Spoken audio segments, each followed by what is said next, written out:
নমস্কার।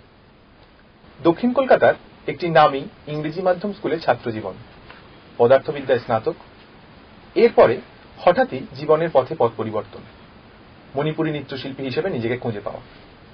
আজ আমাদের মধ্যে এমনই একজনকে পেয়েছি যিনি শুধু জাতীয় স্তরেই নয়, আন্তর্জাতিক স্তরে মণিপুরী নৃত্যকে প্রতিষ্ঠা করেছেন। তিনি আর কেউ নন, আমাদের অতি পরিচিত ডক্টর শ্রুতি বন্দ্যোপাধ্যায়। নমস্কার দিদি। নমস্কার। প্রথমেই যেটা জানতে চাইবো, অনেক কথা বলার আছে, অনেক কিছু আছে, প্রথমেই যেটা জানতে চাইবো, এই যে পদার্থবিদ্যা থেকে একদম মণিপুরী নৃত্য, একদম উত্তর মেরু দক্ষিণ মেরু এক হয়ে গেল, এটা কিভাবে হলো? না না, উত্তর মেরু দক্ষিণ মেরু নয়, সেভাবে নিও না ব্যাপারটা।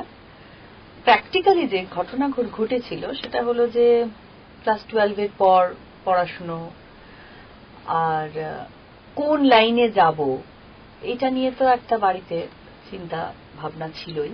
আর আমাদের সময়, শুধু আমাদের সময় কেন, এখনো বোধহয় আছে যে সায়েন্সে গেলে ছেলে মেয়েদের খুব ভালো হবে এবং বাবা মার কাছে সেটা একটা খুব প্রেস্টিজেরও হবে, এরকম একটা ব্যাপার কিছুটা কাজ হয়েছে আর কি। কাজ করেছিল বলেই গেছিলাম। তবে নাচটা তো আমি খুব ছোটবেলা থেকে করতাম। আমি খুব ছোটবেলায় চিলড্রেন্স লিটল থিয়েটার, যেটাকে সিএলটি ছোট করে বলে, তখন আমি সেখানেই নাচ শিখেছি। ওখানে সে সময় সিএলটি তো রমরমা অবস্থা, কারণ সমর চ্যাটার্জি নিজে তখনও বেঁচে ছিলেন। আমরা সমরদার কাছে ডাইরেক্টলি কাজ করেছি, তার আন্ডারে বলতে পারো যে না না, এটা ছোটবেলা থেকেই করতাম। ফলে নাচটা নিয়ে আমার একটা গভীর ইচ্ছা বা ইন্টারেস্ট খুবই ছিল। কিন্তু নাচ নিয়ে যে পড়াশোনা করা যায় এটা তখন তো একেবারেই আমরা জানতাম না।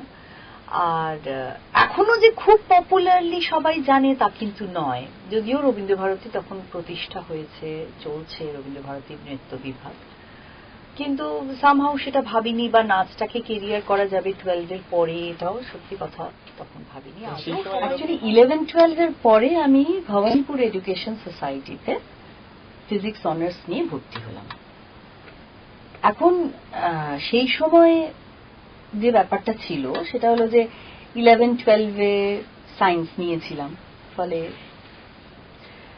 ফিজিক্স অনার্সটা নিয়ে ভর্তি হচ্ছি, এরকম একটা ব্যাপার।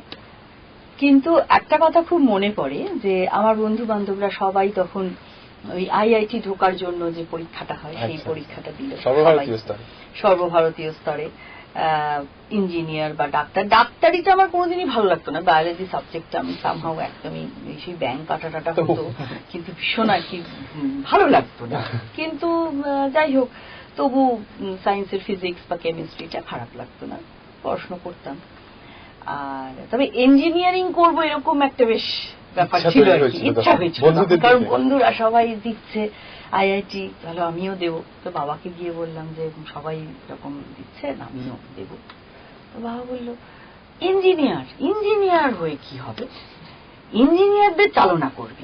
বাবা সেটা কিরকম ব্যাপার, তুই ফিজিক্স নিয়ে পড়াশোনা কর, ফিজিক্স অনার্স। আসলে আমার বাবা নিজেও ইঞ্জিনিয়ার ছিলেন, তো হয়তো সামহাউ তার এই অভিজ্ঞতা থেকে তিনি এটা বলেছিলেন।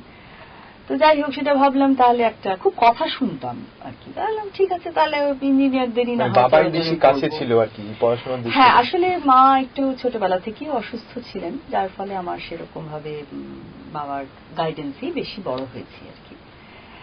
তো সেইভাবে প্রায় ফিজিক্স অনার্সটা নেওয়া। কিন্তু আমি কিন্তু পাশাপাশি বরাবর নাচটা করে গেছি। সিএলটিতে নাচটা করতাম, সিএলটিতে মোটামুটি চিলড্রেন্স লিটল থিয়েটার তখন অত্যন্ত নাম করা, এবং সিএলটির যে সমস্ত চিলড্রেন্স প্রোডাকশন ছিল বেশিরভাগই সমরদার লেখা, যেমন নিঠুয়া, লাল নুপুর, এরকম জাতীয় অনেকগুলো প্রোডাকশন ছিল। এবং ওখানে যখনই সেই চিলড্রেন্স প্রোডাকশন গুলো হতো তাতে বেশ একটা ভালো রোল করতাম আর কি, যেমন রামায়ণে রাম করেছি, মিঠুয়ায় মিঠু করেছি, এগুলো মনে পড়ে।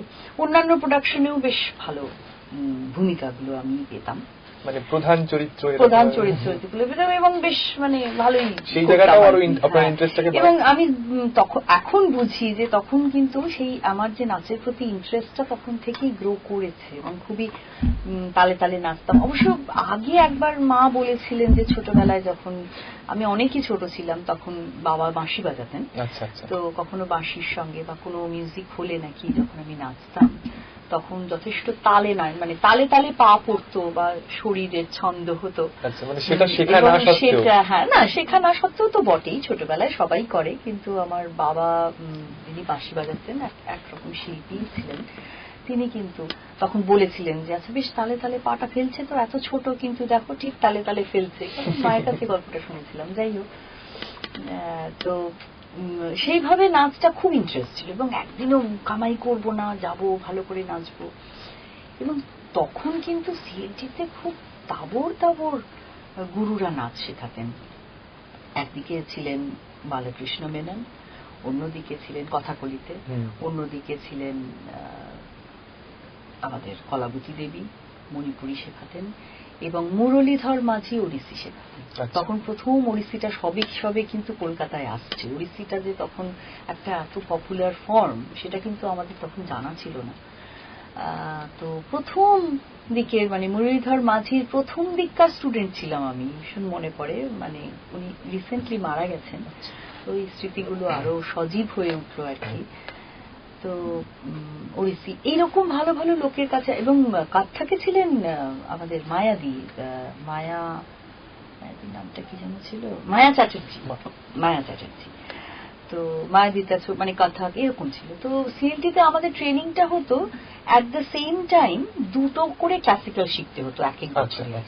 তো সামাও আমি দেখতাম প্রতি বছরই মানে গ্রুপের ওলট পালট হলেও মণিপুরিটা ঠিক আমার। মানে এটা আপনি ইচ্ছা করে নিতেন সেরকম না, সেরকম কোনো চয়েসের ব্যাপার ছিল না। ব্যাপারটা কিন্তু কোনোদিনই চয়েসের ছিল না। ওরা এই গ্রুপ অনুযায়ী এই বছর এই গ্রুপটা এই নাচ করতো। এবার গ্রুপটা তো তৈরি হতো, যে যেমন হতো সেরকম করে। তো সামাও আমি সবসময় দেখতাম যে মণিপুরিটা ঘুরে ফিরে আমার পড়েই যেত। তার সঙ্গে কখনো পেয়েছি কথাকলি, কখনো পেয়েছি ভারতনাট্যম, এইভাবে শিখতাম। আর দেখো, আমাদের বাংলায় যে ক্রিয়েটিভ ডান্সের ট্র্যাডিশন আছে, সেই ট্র্যাডিশনে কিন্তু এই একাধিক নাচ শেখার একটা ব্যাপার ছিলই বরাবরই। মানে একজনই বেশ দুটো তিনটে ক্লাসিক্যাল শিখছে এবং পরবর্তীকালে কোনো একটা গানের সঙ্গে ক্লাসিক্যালের নাচের যে তালিম, সেই মুভমেন্ট গুলোকে মিশিয়ে একটা নাচ করছে। এবং এইটা তো একদিক থেকে রবীন্দ্রনাথ, অন্যদিকে উদয় শঙ্কর, তারাই প্রায় এই ধরনের একটা ধারা তৈরি করে গেছেন। ফলে সেই ধারাতে আমরাও ট্রেন্ড। এবং এই ক্রিয়েটিভ ডান্সের যে মাইন্ডসেট, সিএলটি কিন্তু ছোট্টবেলা থেকে আমাদের মধ্যে বা তার মানে সিএলটির ছাত্রছাত্রীদের মধ্যে এই মাইন্ডসেটটা তৈরি করেছে। আজ আর হাতে একদম সময় নেই, আজকের মতো বিদায় নিচ্ছি। আপনাদের আমাদের অনুষ্ঠান কেমন লাগলো তা কিন্তু অবশ্যই চিঠি, এসএমএস বা ইমেল করে জানান।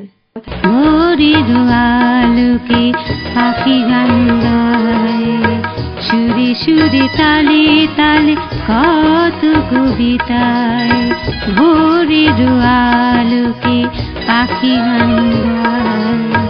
সুরে সুরে তালে তালে কত কবিতায় ভোরের আলোকে পাখি গান গায়। সুরে সুরে তালে তালে কত কবিতায়।